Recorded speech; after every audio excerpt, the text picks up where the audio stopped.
Friedrich Nietzsche once wrote, "He who has a why to live can bear almost anyhow." This resonates with me so deeply. Grief can literally shatter you into a million pieces. So for the moments when you wish the world would stand still and it doesn't, I'm here to explore how injecting purpose into your everyday experiences could be medicine for your pain. How many of us here have felt overwhelmed or crushed by life at some point? I imagine it would be a few of us, because let's be honest, life is this massive adventure of complexities and it comes in all shapes and sizes. So what do we do when we're knocked to our knees? What do I do? What do you do? How do we cope? How do we do more than just survive? There are so many options available to us, but what actually works?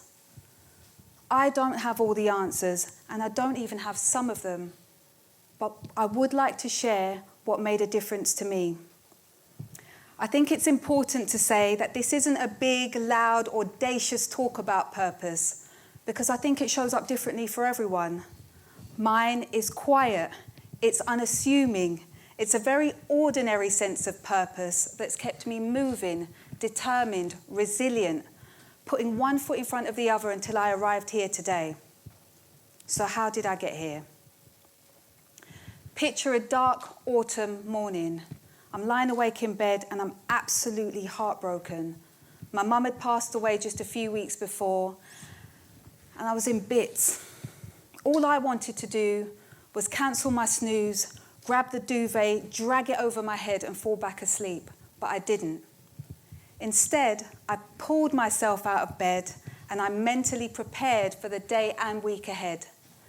Later that day, my colleague and I would attempt to win a sector-recognised award. This would require us to deliver a presentation in front of a panel and expert audience. The problem with that is that I hadn't finished my speaking notes. I couldn't concentrate and I had no clue about what I was actually going to say. Everyone would have understood if I had bowed out.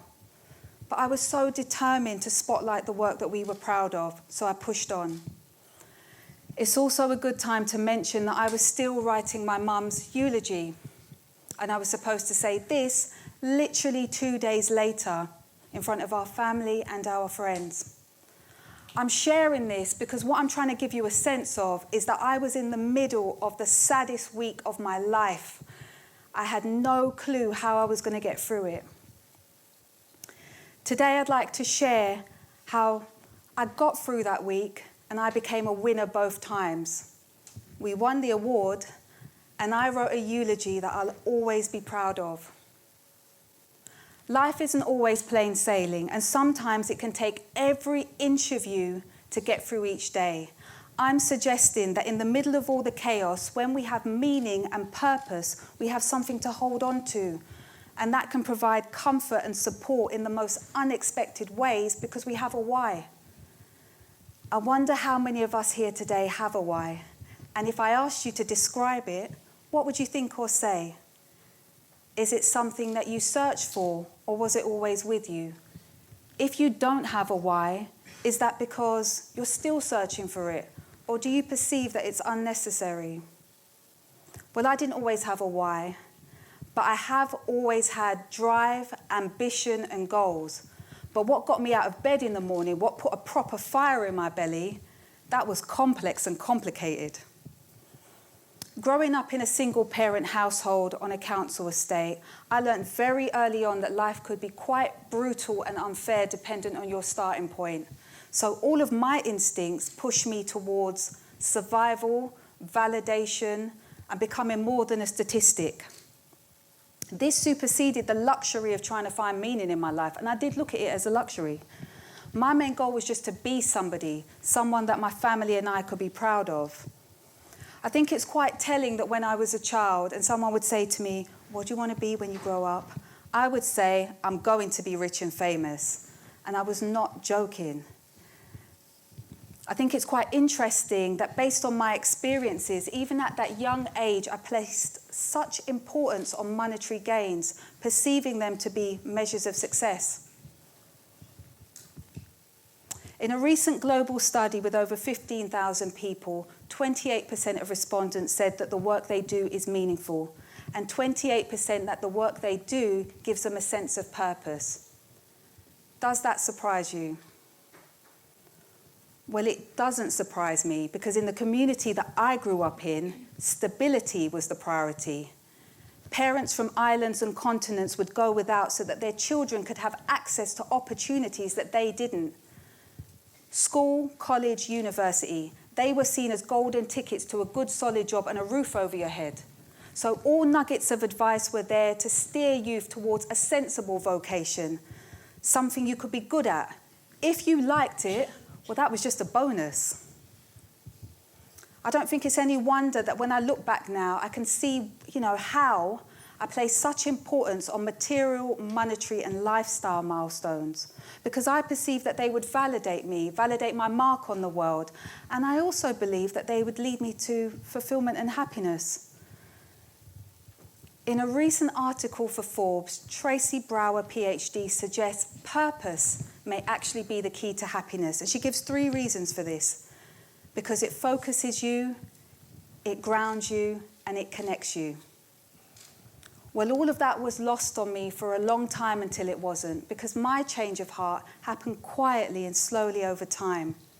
I began to see that it didn't matter what I accomplished, how big or small, the gratification was momentary.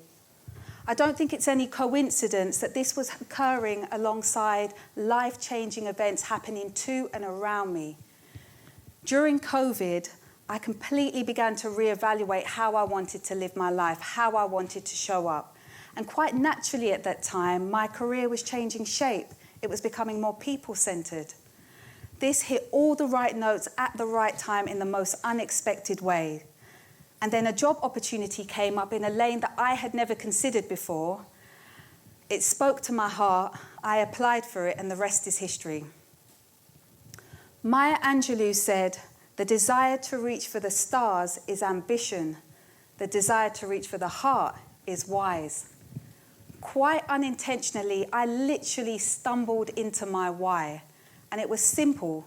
It was to be of service to people, to help others.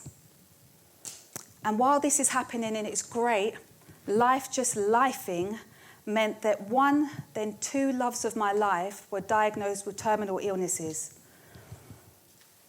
He who has a why to live can bear almost any how. I consider this to be true, because between the news, denial, realization, hospital visits, advocacy, sleep deprivation, on top of being a mum and being there for my family, I still had energy to pour into my work. I still showed up. I still had determination and ambition. I truly believe it's because I was living my why. Though this chapter of my life has had its challenges, it's also surpassed all of my expectations. So what did my experiences teach me, and what can I leave you with today? I'd say be curious.